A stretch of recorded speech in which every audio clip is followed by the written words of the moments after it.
Hello, ladies and gentlemen. Happy New Year, everybody. Welcome to the year of 2018. And I can't think of a better way to spend my new year, to start off 2018 in a better way than this. There is broadcasting. If you guys, What happened? oh, Bill, you're jumping in early. It's maybe the speaker. Oh. Bill, Hello? yeah, Bill, you're jumping in early. Oh my God! Really? Yeah, you're right. You're right in the middle. Oh no, that's bad. It's okay. But Really? Hello? huh? Oh, it was on the road. That's what happened. Yeah. Phone signals get all They will come back. they get all sketchy. Oh, I don't know what's happening here.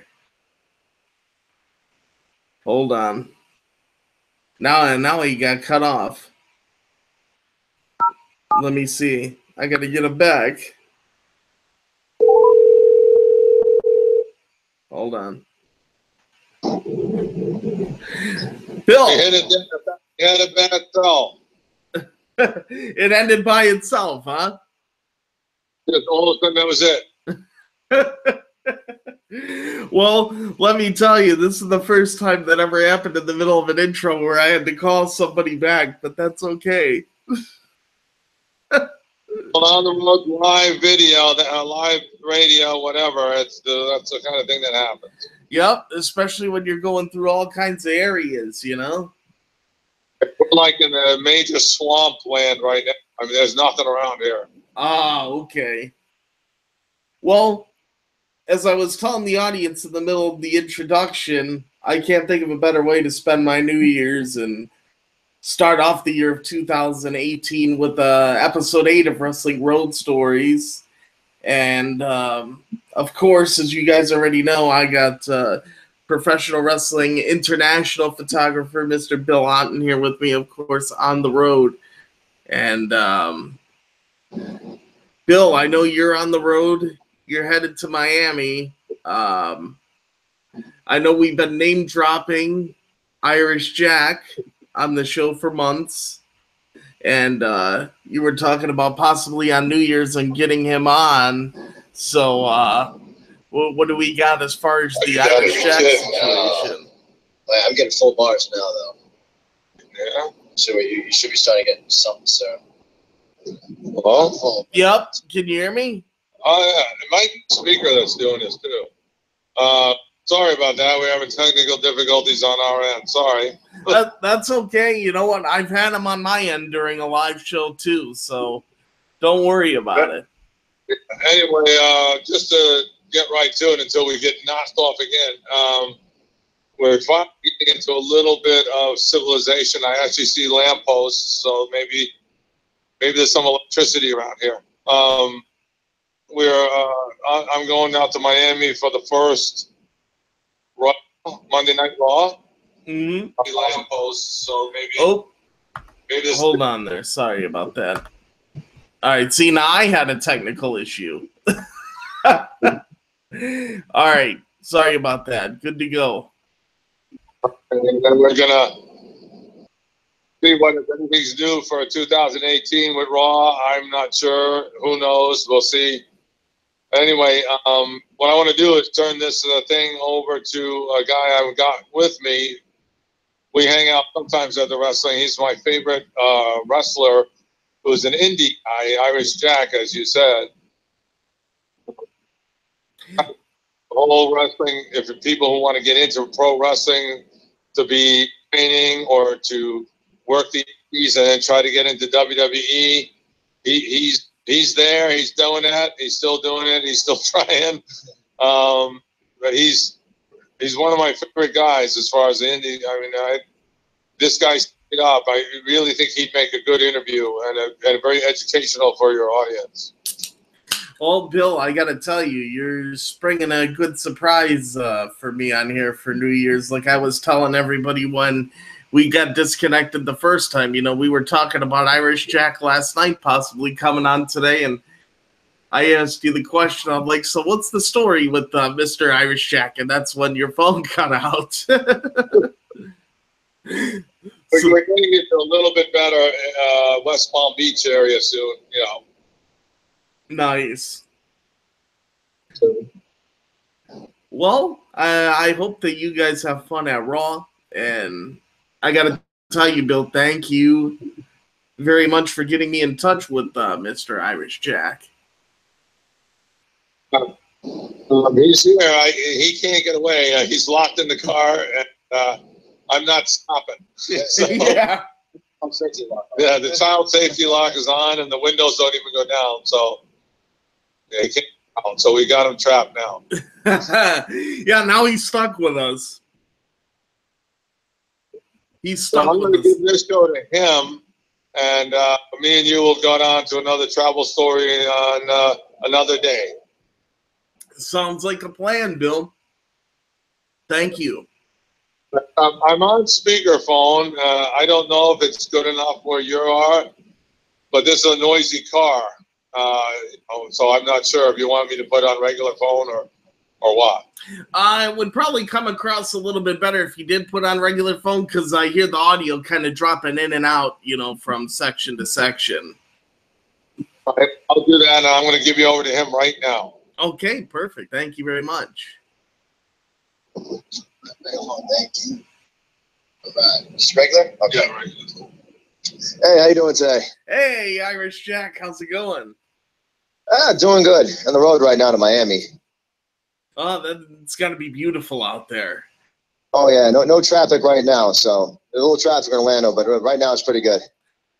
Well, I got to tell you, Jack. Your name has been name dropped on this podcast now for months. It has been. You've been name dropped, and the most recent name drop was last night, and here I am, locked in the car, no place to go. So I have to do this. You have to do it. And for me, just to give everybody a little bit of backstory about you now, ladies and gentlemen, you hear the name Irish Jack, and he's actually one of the top professional wrestlers in the indie circuit going right now. And trust me, I would not be surprised if one day very soon that you see this guy on your television screens, on TV, showing us his craft for the whole world to see. And right now, I want to take you through basically his life story and how this all came to be and what Jack is up to, right now, what he's gone through. This is going to be a story about, Jack going through the challenges of the daily independent professional wrestling grind, all the training, everything he's gone through. So I hope that you guys settle in and, just kick back, relax, and enjoy it. Enjoy your New Year's while listening to us. Well, Irish Jack, let's get it started here with your first question. Awesome. All right. Fire away. All right. So, first off, I want to say thank you for coming on. It's awesome. I'm glad that you accepted the invitation. Even though you're locked in the car, I'm still glad you accepted.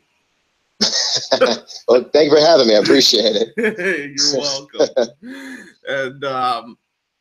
And what I want to know right off the bat is, now you've been in this independent professional wrestling, and I can tell that you love it. You have a passion for it from the little bit, that I have talked to you.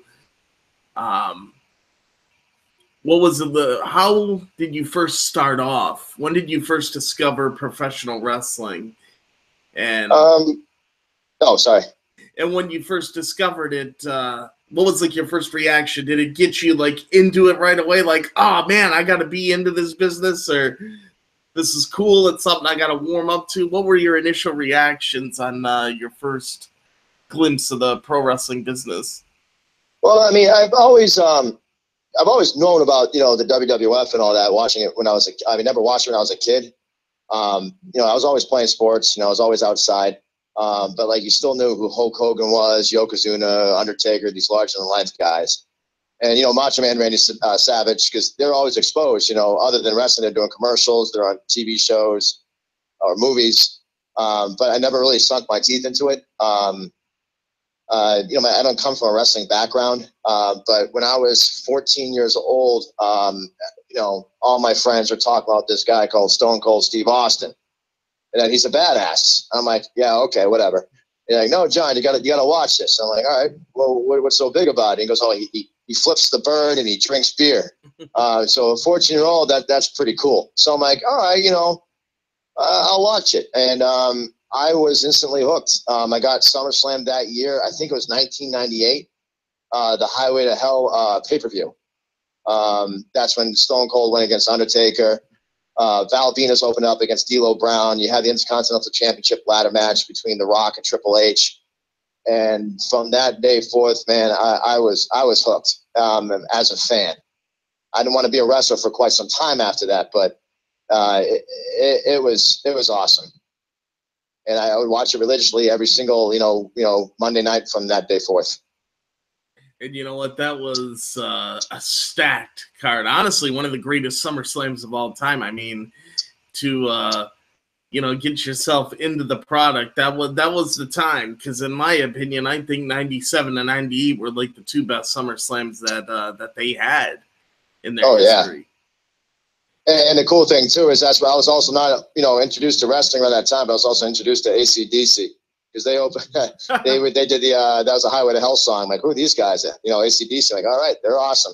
So it's like, you know, hit a bird with two stones type thing. Yeah, oh yeah. You know what, wrestling, they used to be into that older, harder, classic type rock. You know, it was good. They would put together great packages for this stuff. Oh, it's great. So you got your taste of it. You became a fan for life, and I'm sure, obviously, after this point, you were thinking, all right, I got to get into this some way. I want to get into this. I want to be a wrestler. I actually want to be one of these guys that I'm watching.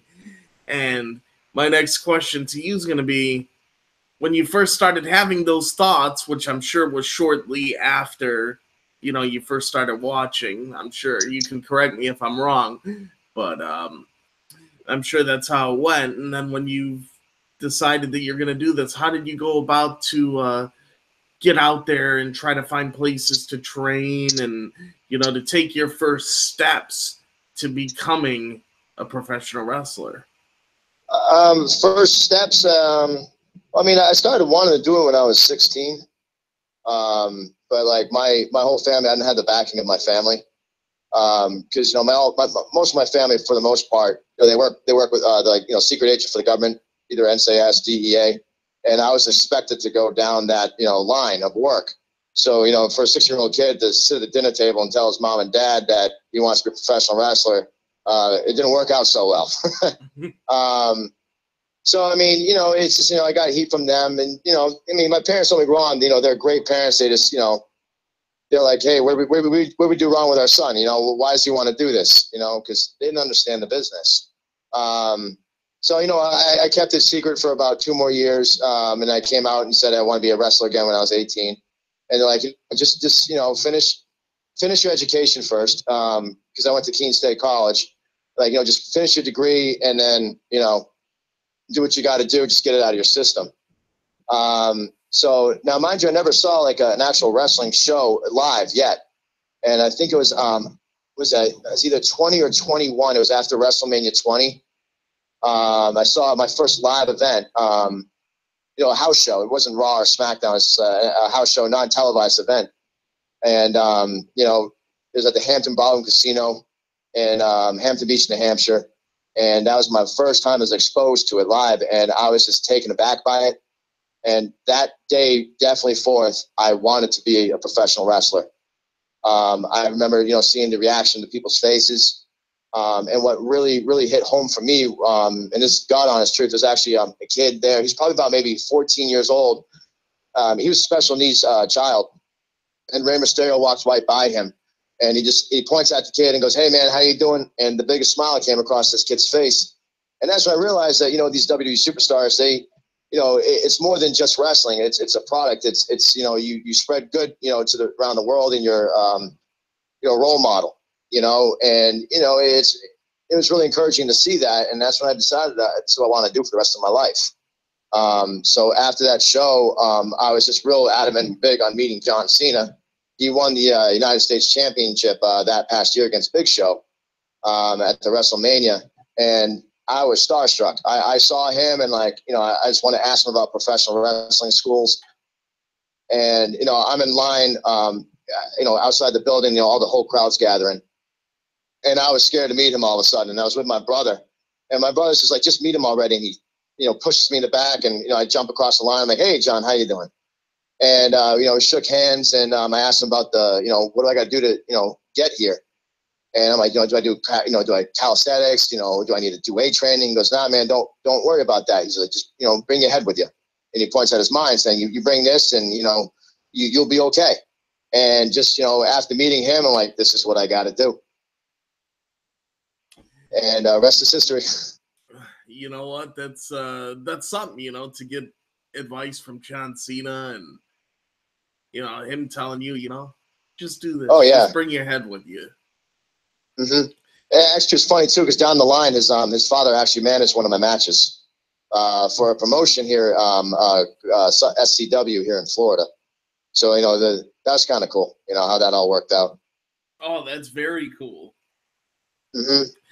Now, after you had this encounter with Cena, and you took his advice to heart, and like you said, you decided right there, this is what I'm gonna do. What was the first steps that you've taken to find a trainer?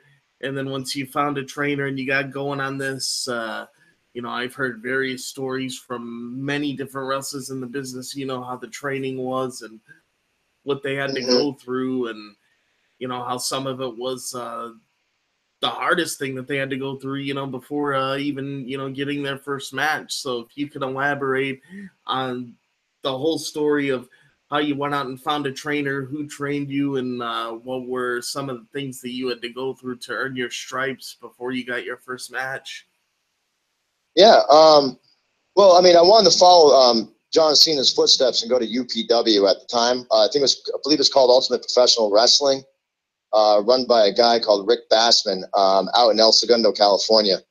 And I actually lived out in California for a year for a student exchange, and I dropped by the school.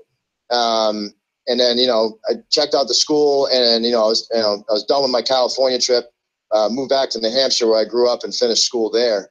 But I wanted to go back out to California to do that school, but it just fell through. Money wise, and I was gonna have my buddy. He was going through some personal stuff, so that just fell through. So everything was a little bit of a setback for a couple months, and then I found out this school run by Mr. Hughes in Atlanta, Georgia, called the WWA4. I believe he's no longer a trainer there, and he opened up a different school now. I don't know the name of it. But that's where I started, and I just remember, just going there. I fell in love with it every step more of the way. From the second I locked up, I'm like, I just saw myself doing this. Yeah, so I did that I was there for about a year and a half. I learned a little bit of psychology, a lot of the moves, and they had about maybe about 3 or 4 rings. And they had this ring we called a boxing ring. It wasn't a boxing ring. It was just a very, very stiff ring. And, me and my buddy, Stefan Switter, he was a wrestler too. He's now a personal trainer over in Switzerland. But we would just do bump after bump after bump in that ring just to learn how to bump. And, you'd be sore as heck as can be, because that was one of the stiffest rings, it's one of the stiffer rings in that school. And we did it, because we wanted to make ourselves tougher. But yeah, it was a lot of good times there. Mr. Hughes is a great trainer. But it came to a point where my problem was confidence in myself. My matches were okay, but they weren't that good. And it was on my part. It was a confidence thing. And I found out, this new school that it actually opened up when I started. I think it was like the end of 2006. I started called Team 3 Academy, run by Devon and Bubba Ray Dudley. Over in Orlando, Florida. And, I quit my job in Atlanta, broke my lease and moved down here without a place to live and a place to work. And I started training there, and, they took me under the wing and really showed me even more the psychology of the business, the respect, every aspect that you can imagine that goes with the wrestling business. Bubba and Devon taught me. Talk about making sacrifices too, just to quit your job and just move somewhere that you have no idea what it's like and you don't have a job, and just to chase this. But it goes to show a great deal of your heart and your passion for this, because one thing I noticed about the professional wrestling business, if you don't have the passion and you don't have the love and you don't have the heart for it, then that means you're just not cut out for it. It's like everybody's got to have those three things. Oh, I absolutely agree. I mean, even more now than ever, like I'll come across a lot of people who do this for all the wrong reasons.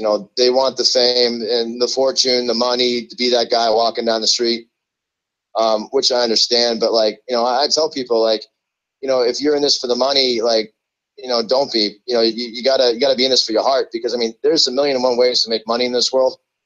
You really gotta love what you do to continue wrestling. I'll talk with my mom, and I'll have aches and pains, and she'll why do you do this? It makes no sense to put your body on line like this. I was like, Mom, I can explain to you over and over again, why I do what I do, and you'll never ever understand it. It's something that you can't put in words. It's just, it comes from your heart, and you got to follow it and go with it. That's right. You know what? I've gone through the same thing, just being a broadcaster. Sometimes family, friends, sometimes they don't get it. They don't understand, why I want to keep pushing myself, why I want to do more. And you know what? It's just like you said, nobody will ever understand it unless you have that passion and that love for it. You're just never going to get it. You're never going to understand. Oh, yeah. I mean, my parents are for me now, because I've done it for this long and I haven't given up. They've seen my matches and they know my story. I had a trial with the WWE, and my father ended up being my number one fan. And my mom too, but more so my father. Because my mom will never watch me wrestle because I'm her baby boy. She want her baby boy getting hurt. That's right. That's right. That's right. Yeah. Well, you went out and trained with Bubba and Devon, which is phenomenal trainers. And oh, yeah. You went through there. I'm sure you picked up a bunch of stuff along the way. And, I'm sure you felt yourself getting more comfortable, too, as time went on. Now, you're going through this. You're training with them. You're getting better every day. When did you first get thrown out there, in a big match situation to where you're like, all right, this is going to feel good. I'm going to do this. And who did you go out there with and make tons of sparks with, or make magic with, I should say? Well, I mean, my first match was actually with my friend Stefan Switter, or Steve Allison, I think he went by at the time, for WA4. But it was we did student shows. And but when I went to Florida, my first show that I remember was for CCW down in I think it was Coral Springs or the Miami, Florida area. Me and a bunch of students from Team 3 Academy would just hitch a ride and go down there. Because the Dudley boys, they taught us a lot, but they also said you got to put yourself out there. So we get in the car, we went down there. We actually went to Texas one time too. That was a heck of a drive. That was a very, very long drive. But yeah, I mean, it was really cool. I mean, to hear that, in CCW down in Miami, you hear the fans really get into it, and it was awesome. I think my first match, I believe, was a 6-man tag. So it was something else. More, Yeah. And then, right now, I'm wrestling for, was it ACW? They're based out of Tampa, for the WWN network. And, the FIP's in there, Evolve's part of that network. So, I mean, it's a good company to try to, climb that ladder, so to speak. Oh, definitely. Independent wrestling is so great nowadays, it really is. And it's came a long, long way. Oh, yeah, absolutely. Now, you go into the indies and you get this journey started.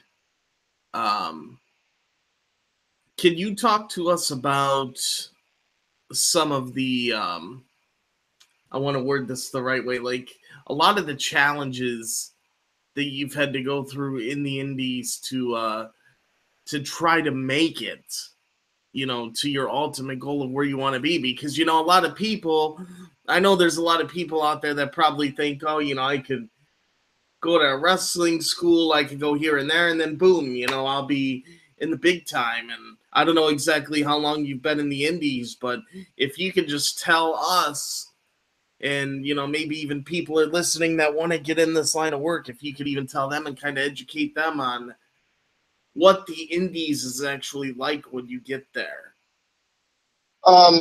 It depends what perspective you look at it. You know, overall, it's very, very tough. You know, it goes back to, you know, you really have to have your heart in what you do. But like from a perspective of it being tough, it is. Like, you know, I'm 35 right now. And, you know, like people, my friends nowadays, you know, they all have great jobs and, you know, families, kids, wives, nice house, car, and all that. And that's something I could easily have if I just, you know, quit the wrestling and go that route. And like, you know, I went back home to New Hampshire for the holidays. Two of my friends says I can get you jobs. And I'm like, nah, I'm good. I'm still doing this. So, I mean, you know, to turn that down, you know, it can kind of, you know, hit you in the heart a little bit.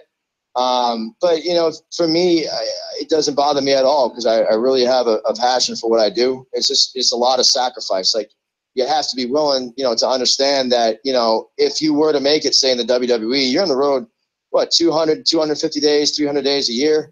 You know, you won't be seeing your wife or your husband or your kids. You're going to be missing, you know, Christmases and birthdays, which really stink. But, you know, that's what you signed up to do because you love what you do. So, yeah, you know, but it's real. I mean, you know, in order to make it, you know, you can have a good character. You can make it through that. You can be good at promos, good at wrestling, or you can just have the look. You know, it just comes down to whatever that promotion is looking for. Like with me, you know, I would concentrate my look this past year. Actually, I have a trainer. He's an amateur bodybuilder. His name's Eddie Padilla, and he really took me under my wing. And he's like, "Hey, man," he sent me a text. He's like, "Look," he's like, "You know, no more BS." He's like, "You know, we're gonna get you that contract. I'm gonna tell you what to eat. I'm gonna tell you how to work out and what to do, and you know, you're gonna get there." And you know, he gave me the whole meal plan. I stuck with it, which stunk because, you know, I really like, you know, Dunkin' Donuts, and pizza, but you can't have that. You know, or Mountain Dew, you know, but you can't have that stuff. So he really took me on his wing and really showed me the ways of working out and dieting, and I just transformed my look. And, you know, hopefully, you know, that will work. You know, so I was at an extra for WWE. I think it's a little over a month ago for you know, Monday Night Raw and SmackDown up in Kentucky and Tennessee. So, you know, things are going good. You know, so like for me, I'm really concentrating on the look. Now that I have that look, so I believe, you know, now I'm gonna put my name out there even more and, you know, start traveling. You know, I'm trying to get up to Baltimore. Just, you know, still doing the Florida stuff, but just put my name out there a little bit more than what I have been. And the thing is, when you do that too, is, you know, you're not getting paid $1 million. You know, you got to, you know, watch your expenses because, you know, if you're on the road or, you know, you're wrestling for $20, $30, $50, okay. If you're making $100 for a show, you know, holy crap, that's pretty darn good. But yeah, I mean, you really can't think about the price on it. You know, I mean, you're going to lose money doing this. It's just, you know, it's paying your dues, really. You know, you show up early, you set up the ring, you know, you're there all day for a matter of $20, $30. You know, do your show, take down the ring, and get in the car and head back home. And then you have your job at like 7 o'clock in the morning, you know, the next day. It's a lot of sacrificing. It's a lot of time, and you know, I can really give credit to people like you that go out there and really stick with it, because you know what, probably what a good 75% of the people that probably want to get into the business and actually try, yep, they probably give up once they see how hard it is and they just let it go. I think really only 25% of the people, they probably actually stick with it and they try to gut it out and make it work. And that's what you're doing. Oh yeah, I mean, like people come to the school, they don't last very long. I mean, what you see on TV is one thing. Doing it with your own bodies is a complete, different perspective. Like, you see it on TV and it looks easy, but when you get in the ring, you bump and do back body drops, hip tosses, and all that stuff. There's a lot, and the psychology of putting stuff together. You come up with a match. You have to change things up on the fly. There's a lot to it that a lot of people don't know about. And you have to go to a really good school, like Team 3D Academy, where they teach you all that stuff. Yeah, I mean, you need a top-notch school, especially if you're going to get in the big time. Mm-hmm. You're not going to get in the big time with just, any school around. That's for sure. Oh yeah, there's so many schools nowadays. It's a lot of schools. I mean, I think there's like maybe 6 or 7 in the state of Florida. You go up northeast, there's a school on every other street corner. which is good though. I mean that shows that a lot of people really want to do this and are trying it at least. I mean, if you want to do it, like just give it a shot. Worst case scenario, it's not for you, but like if you can say that you did try it, and that's good closure. At least you don't ever have to wonder what if or anything like that. Oh yeah, what if to me is like the worst question. Like if you ask yourself, what if I've done this or that, that means you made the wrong decision, Oh yeah, I don't ever want to ask myself what if either. I want to know it, and if it's a yes or no, that's for me to find out. Oh yeah. I want to ask you a little bit about this before I move forward, because after this question, I want to get into the extra work that you did for the WWE and also the tryout that you had. We'll get into that, but first I want to talk about Bill. I've known Bill now for about close to 10 months, and Bill is one of the great guys in the business, and like I've told him many times before, he's just a fantastic person. I'm curious, how did you and Bill meet? What was the whole story behind that? Oh, well, we met at there's a promotion, SCW. He was there taking pictures, and we were filming my match actually. He had like a new camera thing he wanted to try out. Because I was my manager at the time. She was he was a mutual friend of ours. But I had a match against Stevie Richards. That match, probably about 2 minutes, was totally in the ring. The last 8 were outside the ring. Weapons were used. It was crazy, but it was a lot of fun. And that's where we met. And we hit it off. It's like we like music. A lot of '80s music, like Def Leppard, Motley Crue. So that's the thing we talk about a lot, and of course, passion for the wrestling business too. Oh yeah. Mm-hmm. Yeah, we go to NXT every now and then, and just hang out and talk. We went to a Def Leppard concert one time and saw Styx, which was really, really awesome. Everyone else was like, it was funny too. So we're at the concert, and everyone else was like, drinking, having a good time. I mean, we were too. Don't get me wrong, but we want to take it all in. We had binoculars, and we're just watching the stage, trying to take every minute in with our binoculars. Yeah. We're like 2 very old men just watching the thing, and it was funny. It was a great time, man. That was an awesome concert. I think that was actually the first tour back in a while. That's very. It was like maybe a little over a year ago, I think it was. That's very cool. Mm-hmm. Well, Jack, now we found out pretty much about you, what your early days were like, and even your friendship with Bill. Now let's get into a couple things here.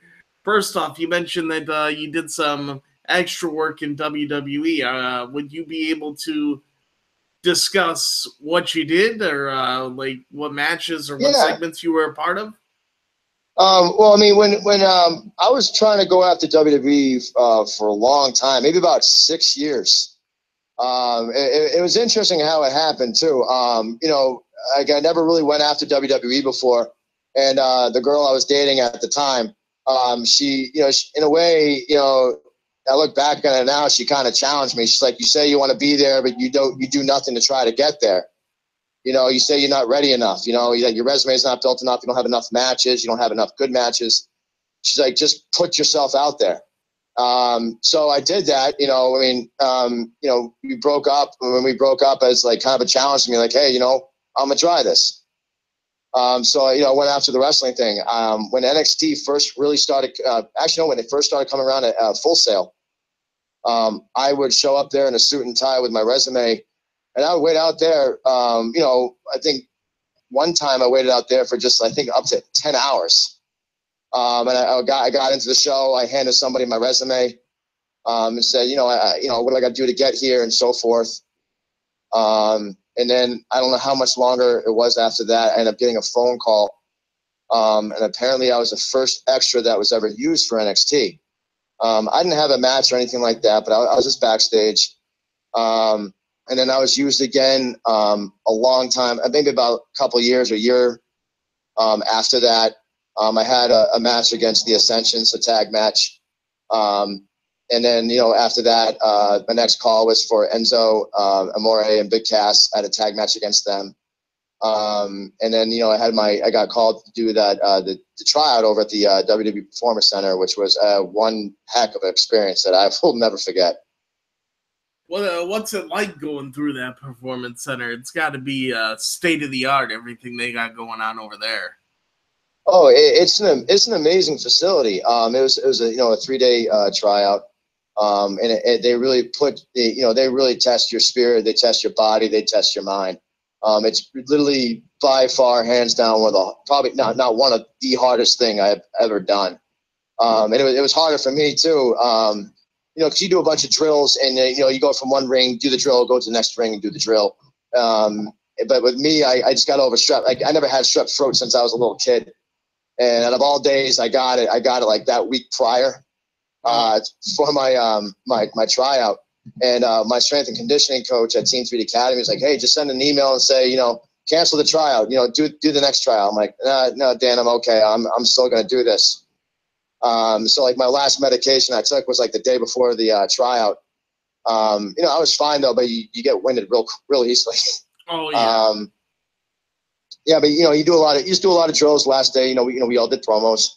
But it didn't really set, like, because I was there. I was there. Just very, very focused. Doing what I got to do. And after the first day, you're really, really sore. And in the second day, like, you're extremely sore. Like, I had a hard time getting out of my car. It's like, your legs are locking up. It's just, you really have to have the heart to do it. But on the third day, after it was all done, I just remember looking around and I'm like, it didn't hit me. I'm like, holy crap, I'm at the WWE Performance Center. And it didn't hit me to the last day. Like, I'm really here.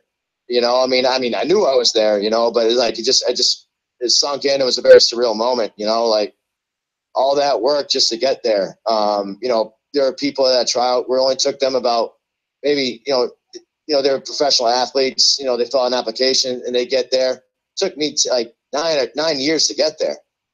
And so, like, I really soaked in that moment and I'm like, it took a long time to get here and it was worth every step of the way.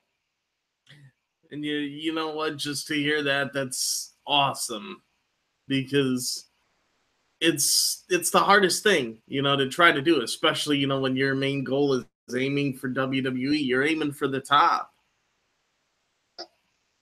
That's a tall order to take on, but you know what? You're getting there. Just everything you overcame in the indies, getting through the indies and even getting extra work and getting the tryout. It shows me that your hard work is definitely paying off. Yeah, I'm trying. Thank you. And I think, what I'll tell all the viewers here is, I think you just heard everything from Jack. I wouldn't be surprised, honestly, maybe now, since we're starting 2018, maybe by the end of this year, we'll see Jack on our television screens. Oh, thank you. That would be awesome. that would be great. Maybe that'll be like a New Year's present or something. Gee, down the line, maybe you'll end up. Who knows? You might get called back.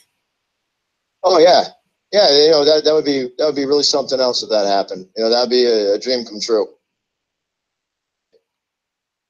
Well, you had all those, you did everything that you did, and it sounds absolutely fantastic. Now I just want to go through a couple of things, what you've done in your career as a whole.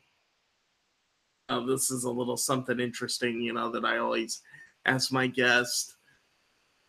What was your favorite match and favorite rivalry that you ever had up until this point? Like, what do you really hang your hat on in your career up to this point that you've done? Actually, the best rivalry I've had would probably be against a guy. What's his name? NYR. He went by Ramos for WXW off of the Wild Simone's promotion. I was actually their heavyweight champion for a bit, and we had a pretty steamy rivalry. With a lot of twists and turns. It was a great ride. That was probably that rivalry was awesome. We had a lot of great matches. Like my most recent, my most recent match, I was about maybe 3 weeks ago, 4 weeks ago. I wrestled at ACW, actually against a Team 3D student, and he's up big time, up and coming. Saheev, he wrestles for ACW. We had an awesome match, and he's an up and coming guy too. He's actually he wrestled recently for MLW too, here in Orlando. But that match was amazing. There's a lot of ups and downs, a lot of dips in the match. That roller coaster ride that the fans were on. It was definitely magic. And you said you held the XWX World Title. Now, the reason why I'm going to ask you this question is because this is another thing where I heard different responses. I heard people say that, of course, it was the best thing ever. I've heard people say that, yeah, it was good, but it doesn't mean everything. I heard people say that this means, the world, this is what you got to do if you're getting in the business. I've heard many different aspects. So I'm going to ask you, Irish Jack, when you held World Championship Gold. Sorry, say that again. When you held World Championship Gold, what was it like, just getting to hold that gold for the first time and, being a world champion in an indie promotion, knowing that you have that promotion on your back and that you have to represent and, just getting to sit back and think, even though, even being in the indies, like, wow, I'm at the top of this place. Like, what was it like carrying that gold? What did it mean to you? It was actually pretty cool. Like, I mean, that was the first time that I really held a belt. Especially for I think it was about 6 months or 3 months, 4 months or so, for that long.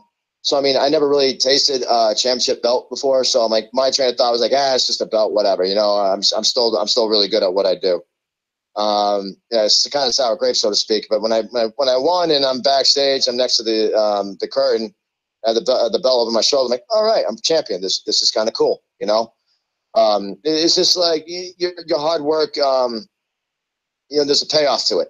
Like the promoter, he puts you in a championship match, in the hopes that you'll win, or the other guy. And you just put in that situation like, hey, you're the top guy for that company. I mean, everyone else in the card is, it's probably just as good, but they believe in you, and that means something, Oh, I could imagine it's got to mean a great deal, especially with all the work that you have put in. Mm-hmm. And what was I going to tell you, Jack? Oh, I know now. I'm awesome. I already know. I'm just kidding. Well, you definitely are awesome. I'll tell you that. I got a fun little thing for you. This is like when I get to the fun part of the podcast, All right. This is like a 2-part question, but it may turn into just one answer. You never know. But I'll ask you this. The first part of the question is, if you were to face anybody, I'm talking to anybody that wrestled for any company, any wrestler, that's ever walked that aisle. If you had to wrestle anybody living or dead, who would it be and why? And also, the second part to the question is, out of everybody that is wrestling today, active performers today, who would you want to get into that ring with, and why? Oh man, yeah, I would say honestly, John Cena. I've always wanted to wrestle him. His father actually managed me before. Actually, a cool little story too. Before I get into it, we wrestled for the SCW company, and his father, John Cena Senior, was my manager. And before the match starts, he goes, "Hey, give me the mic." And I'm like, "All right, here you go." He goes, and he starts rapping. And I'm like, "Whoa, you can rap?" And he just goes to me, "Who do you think taught my son?" So that was kind of funny. No, but I would like to wrestle John Cena. Reason being is because, that's the first wrestler I really ever talked to about trying to get in the business, and his hometown is actually 20 minutes, from my hometown in Dover, New Hampshire. Yeah, but it would be really cool because, he's the first guy I met in this business. He has that never give up attitude type thing. And, he markets it too, but it's a lot of truth to it. You can't give up. Always keep pushing forward. You get knocked down, you get back up, and you go at it again. He was a top guy I'd like to wrestle. Triple H too. Stone Cold, The Rock, Killer Kowalski would be that'd be an awesome match. Mr. Perfect. Anyone that set that set the pavement for me. I'd love to wrestle. That's good. Oh, Hulk Hogan. Got to say Hulk Hogan too. Yeah, definitely. He should. Yeah, definitely him. Oh, you know what? I'm sure all those would be great matches. They would be fun to watch, and especially, fun for you to work with them too. Oh, absolutely. Now, since we're getting near the end of the show, we're nearing the end. I know you're still locked in that car too. Yeah, we're caught in traffic too. Oh, so this is I can't stand traffic. Oh, and plus you got me to put up with while you're in it, right? Oh yeah, I mean the funny thing is the traffic down here is somewhat bad, but it's nothing like it compared to New England. Like we're moving at least. Like when you get to Connecticut, like around Greenwich, you ain't moving nowhere. It's horrible. Well, I'm gonna ask you, Irish Jack.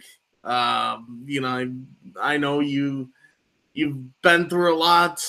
You're definitely earning your stripes in this business, and you're keeping up the hard work. But in 2018, since we just started the new year, what are your goals that you want to make come true in 2018? What are some things that you plan to reach this year? Well, ultimately, of course, sign with the WWE. That's by far the main goal. To get there, I'm still doing my workouts with my trainer Eddie Padilla. I was talking to him actually yesterday. He wants to put like 10 more pounds of muscle on me. So, I'm gonna start bulking up, the clean bulk too, to get that, to increase that look and make it even better. As far as the wrestling business and independent, just to put myself out there more, I'd like to start, traveling a little bit more, which it is tough on the pocket, so to speak. But I was talking to my buddy yesterday from work. So I work over at Margaritaville, over in City Walk, Universal Orlando. And one of the guys I work with, he has a second job over at the Dr. Phillips Center. And he's like, I went to him like, hey, can you get me a job there too? So I want to, get a second job to make a little bit more money so I can afford the travels, to put my name out there and so forth. Because, when you travel and you wrestle in the independence, at least from my perspective, I lose money. So I'm gonna get a second job and, afford that travel, put my name out there, and hopefully it's enough, enough steam to, get me signed, I hope so. I really hope it does well for you. Thank you, man. Appreciate the positive energy. Hey, I just hope that, even when I get to come on here and do, future podcast and, You know, even when I have to go on and review Monday Night Raw and SmackDown, you know, it'd be awesome to sit there and have to critique one of your matches that you're in. Oh yeah, that would be nice, man. And I'll tell everybody that's on here right now, and this is me speaking to the fans, like, when I said that you're one of the best that the independents have to offer today, I mean that, because, you know, any of the fans listening, they could ask Bill, or they could just go back and, you know, watch any of my, like, 700 plus videos that I have when I critique wrestling or I watch wrestling. That's, like, the one thing that I'm very picky with. I'm a big critic with it. So I just want the fans to know, if I'm saying that Irish Jack is one of the best in the independents, trust me, this guy is good. Thank you. And oh, you're welcome. Hey, you earned it. You earned those words, because you know what? You work hard, you put yourself out there. You know what? You do the best you can do. And you know, it's no easy life. I know that you got a challenge out there on the road. Oh yeah. Yeah, but it's worth it though, you know. I mean, I definitely, you know, love what I do and have a passion for it. So, you know, it makes it a lot easier, you know. Oh yeah, you know what? You got to do what you love. I mean, if you're out there doing so, like, all right, let's put it this way: you could have a job 5 minutes away from where you live. You know, never have to leave your house or travel on the road or do this and that. You know, just get up in the morning. You know, drive 5 minutes away from your house, go to work, and then come home. But if you hate what you do, you're not even really living life if you're not happy doing what you're doing. Oh no, absolutely, man. Like, you know, I know people who have more money than God, and they're the most miserable people in the world. Exactly. You know? And they work, you know, 80 hours a week. You know, they have a huge house, you know, 3 cars, Lexus, BMW, Range Rover, but they're like, they never can enjoy it because they're working all the time, you know. Yep. But with me though, it's like, you know, I don't care for that 9 to 5 job. I want a job, you know, that's on the road. You know, where you're putting on a show for the fans. You know, you know, and it's more than just the wrestling too. Like, you know, you give hope to people. Like, you know, you do charity work and all that stuff. You know, things that go with the business, so to speak. You know, it's more than just wrestling. It's the product. You know, the product is what I want to be a part of. You know what? The product itself as a whole has, you know, opened up windows, and, you know, for a lot of people, has done a lot of great things for people. In some cases, it has even saved people's lives, you know, just by the good that they can do. And it brings people together by the good that the product can do. And, you know, absolutely. It's absolutely. It's such an amazing business. It really is. It really is an amazing business. And if it wasn't for the phenomenal product, you know, that's out there, I wouldn't be sitting here talking to great wrestlers such as yourself and delivering this content to everybody. So the product as a whole really does open up a lot of doors in people's lives. And I'm gonna leave the floor to you, Jack, over here in these last few minutes of the podcast. If you have any social media, any website, any even upcoming shows that you're going to be doing or wrestling at or anything that you want to promote, and trust me, take your time. You don't have to rush. Anything that you want to promote, feel free to just kick back and tell the people everything and where they can find you and what you got coming up, all that kind of stuff. Go right ahead, Jack. The floor is yours. Awesome, man. Thank you. Yeah, I mean, if you guys want, you can follow me on Instagram. The name is Irish_Jack07. You know, I'll post a lot of it's actually gym pics too, and I do like inspirational quotes on all that stuff about, you know, never giving up, following your heart, you know, keep on fighting, you know. You know, right now I'm really involved with the WWN network. The matches, you know, unfortunately, in a way, you can't really see them on YouTube. You have to have a subscription to it. But if you sign up on, you know, WWN, You know, I wrestle for under ACW. I'm trying to climb that ladder to get the FIP, and then, you know, Evolve's our top tier. That would be awesome.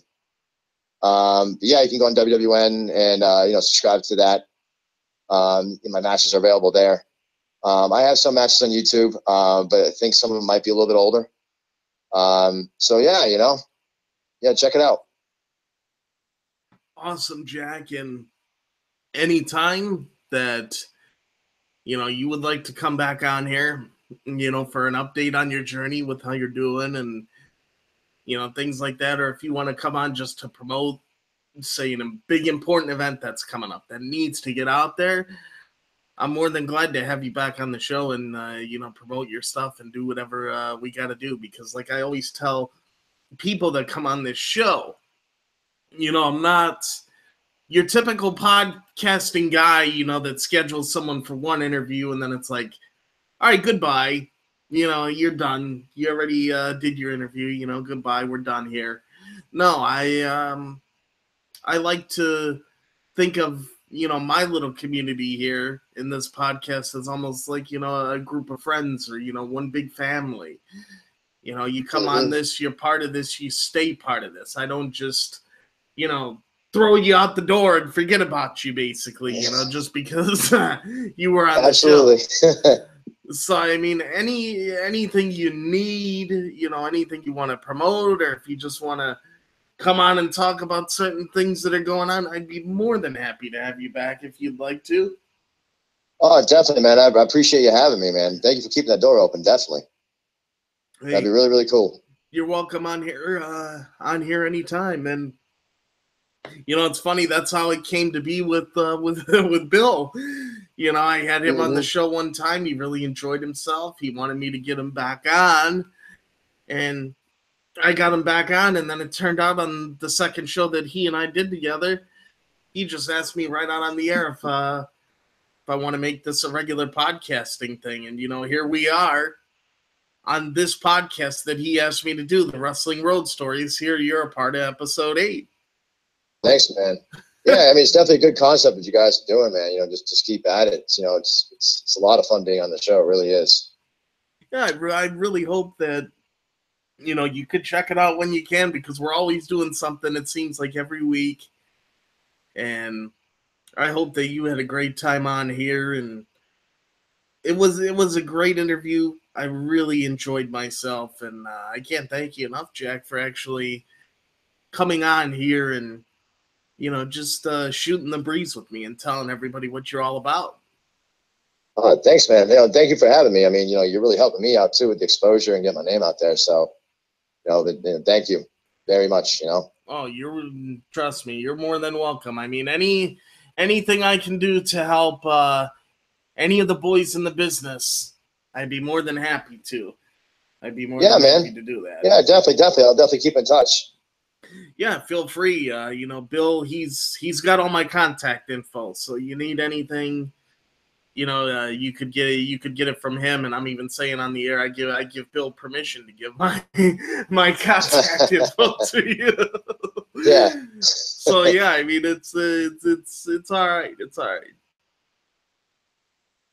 So anything, you know, just feel free to let me know. And it's definitely great having you on the show. I'd be looking forward to having you back in the future. And you have any last things you want to say, Jack, before I take us off the air? Not really, man. Just, you know, just check out my Instagram, you know, look me up, and you know, keep watching the show. You know, if you guys are, you know, listening, you know, the show's it's a good show to listen to. Well, thank you, Jack. And in closing, as far as my statement here, I'm going to say thank you for your contribution to the professional wrestling business. You know, not just not just for everything that you do on the road, but for all the sacrifices that you made as far as, you know, to get to where you're at. You know, like the time that you got to take away from family, or, you know, like you talked about, holidays missed, you know, birthdays that have to be missed, you know, all the sacrifices you make just for the sake of our entertainment and getting in that ring and entertaining us, you know, to whoever paid their hard money to see you at a show. And, you doing what you can for them and putting your body on the line for all of us, I say thank you. Thank you, my man. Appreciate you. Hey, and look forward to having you back soon. And if you could please hang on the line for 1 minute, I will close us out here. So just hold on real quick. And everybody here that's watching and listening right now, thank you guys so very much for coming on the show and listening to us. Another big thank you to Irish Jack for being here today with us. It was a totally awesome interview. And like I said thank you to Irish Jack for accepting the invitation. But one more shout out I want to give is a special thank you to Mr. Bill Otten himself for putting me in contact with Mr. Irish Jack. So 2 people to thank here. Bill for putting me in contact with Irish Jack, and for Irish Jack himself to actually accept the invitation to come on the show. So thank you to both men very much. And thank you all for tuning in today. As far as my wrestling content, you guys are going to see me back on the air later tonight for my Raw review. So it's not like I'm going to be off the air long. I'll be back in about 5 hours, 5 to 6 hours. I'll be back. So, not going to have to live long without me being on the airways. But anyway, guys, this has been episode number 8 of Wrestling Road Stories for today, Monday, January 1st, 2018.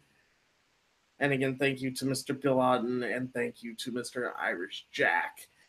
And we will see you guys next week, hopefully, for episode number 9 of Wrestling Road Stories. And we'll just keep it on going. So enjoy the rest of your New Year's, guys. Happy New Year to you. Enjoy Raw tonight. And, of course, I'll be back on my YouTube channel for the Raw review later tonight. So thanks again for tuning in. I'll talk to you all very soon. Happy New Year, guys. I love you all. And good night, everybody.